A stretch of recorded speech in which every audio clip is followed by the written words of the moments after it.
Hey, salut! Alors oui, une vidéo en pleine semaine, c'est pas comme ça d'habitude sur la chaîne, mais je vais vous expliquer tout ça. En fait, il y a plein de sujets que j'aimerais traiter et que je vois difficilement rentrer dans Demande à ta grand-mère ou Souviens-toi le siècle dernier, donc j'ai décidé de mettre en place ce nouveau format hors série. Parfois, ça va parler de mes projets hors vintage, mon travail en salon geek et Japon, peut-être de jeux vidéo, on sait jamais. Mais quoi qu'il en soit, ces vidéos sortiront aléatoirement et ne rentreront jamais dans le schéma une vidéo toutes les 2 semaines, des vidéos vintage, comme ça on garde la base de ce qui fait la chaîne.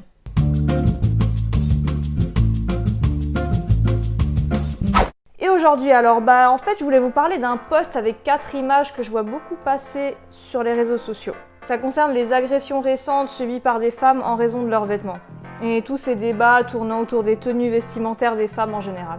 Avant de rentrer dans le vif du sujet, je veux préciser comme un disclaimer qui j'espère vraiment évitera qu'on me prête des opinions que je n'ai pas, que je trouve anormal et totalement inacceptable qu'on s'en prenne à quelqu'un par rapport à sa tenue. Les femmes dans ce cas précis devraient avoir le droit de porter ce que bon leur semble et sans avoir tous les gros beaufs de la terre, voire pire, après elles. Donc suite à ces agressions, on a pu voir massivement partager et commenter sur Facebook ce post. Je vous fais la lecture. Les femmes d'aujourd'hui et leurs tenues trop courtes, trop moulantes, trop de robes, de jupes ou des nombrils à l'air. Voici des photos de la mode des femmes des années 60-70.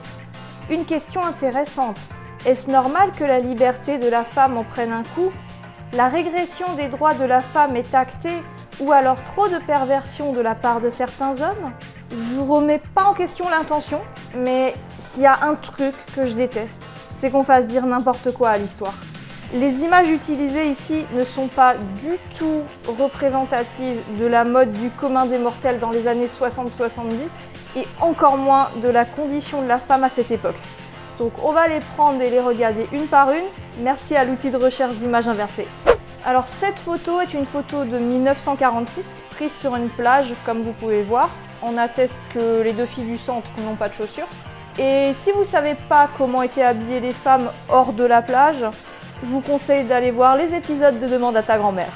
Et j'ajouterais sans être 100% sûre que cette photo est probablement américaine et donc encore moins représentative de la mode de l'époque en France. Alors la photo suivante, c'est la mauvaise foi et la manipulation d'images à l'état pur. Ok, on voit une femme en short très court, débardeur et sans soutien-gorge. Alors là, il y a OK Boomer qui voudrait vous faire croire que dans sa jeunesse, il en croisait tous les jours des comme ça dans la rue. Donc déjà, on va commencer par prendre la photo en entier, puis changer d'angle. Vous savez ce que c'est une trophy girl ou grid girl ? En fait, c'est des femmes utilisées comme décoration sur les circuits de course de voitures.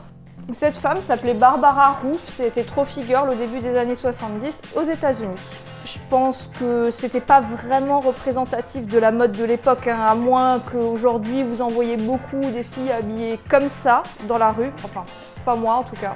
Bon, photo suivante, vous commencez à comprendre ma logique. D'abord, on est où et quand ? Rodeo Drive, Los Angeles, 1953. On atteste les voitures en arrière-plan et les infos que j'ai pu trouver sur la photo. D'ailleurs, cette photo est issue d'une série présentée dans le magazine Life, ce qui sent un petit peu la mise en scène. Et le contexte n'est pas oublié, Los Angeles, Beverly Hills en été, on n'est pas à Bouzolles au mois de septembre et donc c'est pas comparable. Et prendre ça en exemple pour la mode française des années 60-70, j'ai vu mieux.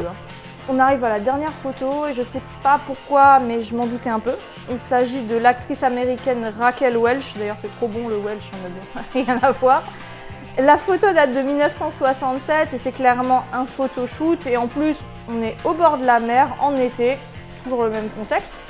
Et pour l'anecdote, voici une autre photo de cette actrice dans un de ses rôles iconiques à peu près à la même époque, 2 ans avant exactement.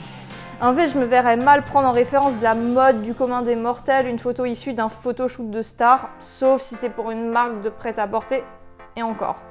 La conclusion, c'est qu'il faut faire attention et ne pas croire tout ce qu'on voit sur les réseaux sociaux.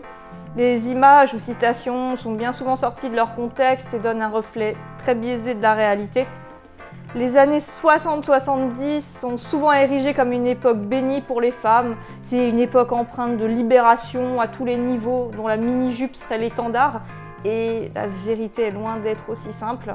Quand on sait qu'au début des années 60, les femmes ne pouvaient pas ouvrir de compte en banque ou signer des chèques sans l'autorisation de leur mari, la pilule n'était pas autorisée en France et ne le sera pas avant 1967, et l'avortement est devenu légal seulement en 1975. Je sais pas ce que vous en pensez, mais même si aujourd'hui tout n'est pas rose et qu'il y a encore bien des combats à mener, je pense qu'on n'a jamais été aussi libre. Vous pouvez mettre votre avis en commentaire. Pour finir, je vous conseille de regarder cette vidéo de Lina qui est très intéressante parce que c'est un petit peu l'avis des gens de l'époque quand la mini-jupe est arrivée en France. Et on se retrouve bientôt pour le prochain épisode de Demande à ta grand-mère.